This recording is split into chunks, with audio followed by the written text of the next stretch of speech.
Salut mes Zoulous et bienvenue pour ce nouveau tutoriel sur World of Tanks. Donc aujourd'hui nous allons aborder la deuxième partie du tutoriel des équipages, les compétences. Comment les débloquer, quel type de compétences il existe, ainsi que différentes astuces sur le sujet. Premier point, le déblocage des compétences. Donc tout d'abord, avant de parler des compétences, nous allons parler de la manière de les débloquer. En effet, afin de débloquer une compétence pour un membre d'équipage donné, il vous faut faire progresser jusqu'à 100% de compétences principales votre membre. Attention, c'est bien 100% vanilla, sans bonus de chef de char, ni de ventilation, ni d'un quelconque buff.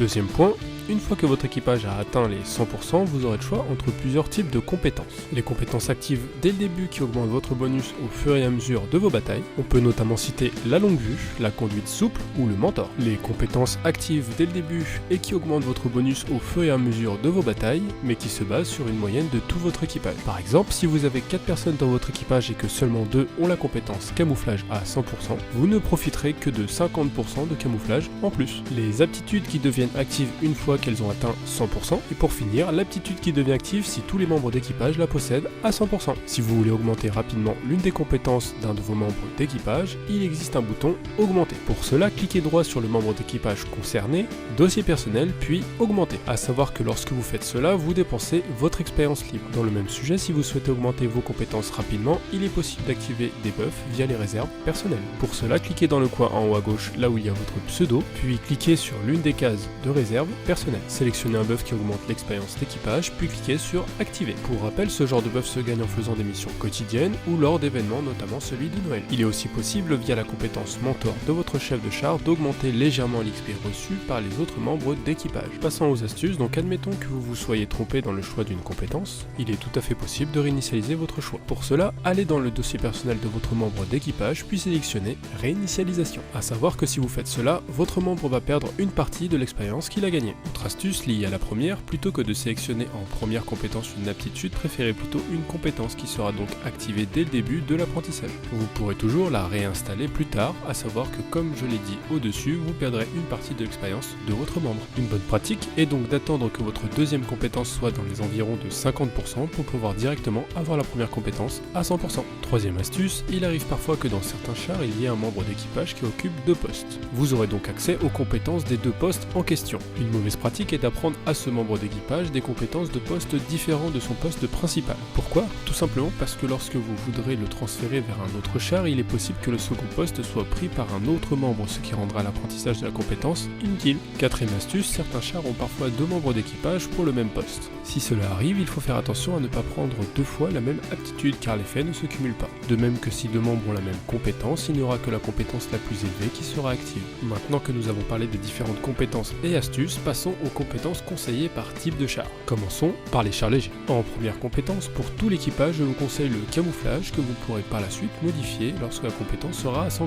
Concernant le chef de char, il est intéressant d'avoir œil de lynx qui va augmenter votre portée de vue et 6ème sens pour savoir si vous avez été repéré. Sur le tireur, précision qui augmente la précision lorsque vous tournez la tourelle, ainsi que coup mortel qui augmente les chances de causer des dégâts critiques. Sur le pilote, conduite souple qui améliore la précision des tirs effectués en roulant, en plus d'as du volant qui augmente la vitesse de rotation du véhicule. Sur le chargeur, poussée d'adrénaline qui augmente la vitesse de rechargement du canon si le véhicule est à 10% de ses points de structure et réparation qui permet de réparer plus vite un élément du véhicule endommagé. Pour terminer, l'opérateur radio, donc longue vue qui augmente la portée de vue et amplificateur de signal qui augmente la portée du signal radio. Passons maintenant au char lourd, donc en première compétence pour tout l'équipage, je vous conseille la réparation que vous pourrez encore une fois modifier plus tard lorsque la compétence sera à 100%.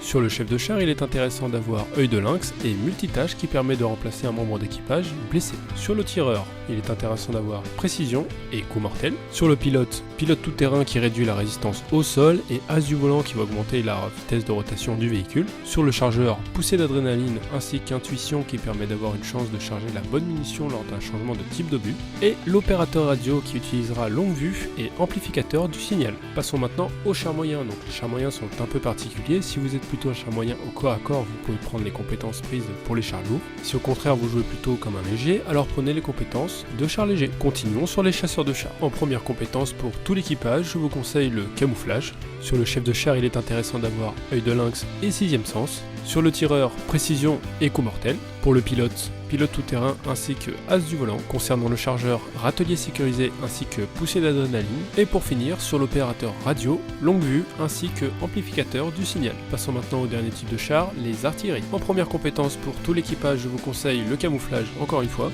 sur le chef de char, sixième sens ainsi que multitâche. Passons maintenant au tireur, donc sur le tireur on va prendre précision et coup mortel.